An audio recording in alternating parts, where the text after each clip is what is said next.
خالد طحان نے خالد حذا سے بیان کیا، ان سے اکرمہ نے، ان سے ابن عباس رضی اللہ عنہ نے کہ رسول اللہ صلی اللہ علیہ وسلم پانی پلانے کی جگہ زمزم کے پاس تشریف لائے اور پانی مانگا حج کے موقع پر۔ عباس رضی اللہ عنہ نے کہا کہ فضل اپنی ماں کے یہاں جا اور ان کے یہاں سے کھجور کا شربت لا، لیکن رسول اللہ صلی اللہ علیہ وسلم نے فرمایا کہ مجھے یہی پانی پلاؤ۔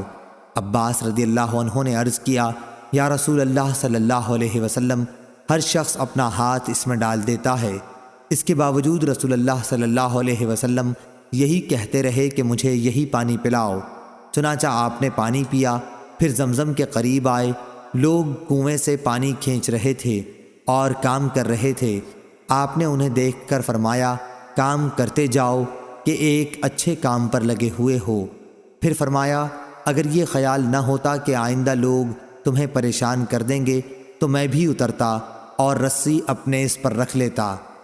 مراد آپ کی شانے سے تھی، آپ نے اس کی طرف اشارہ کر کے کہا تھا۔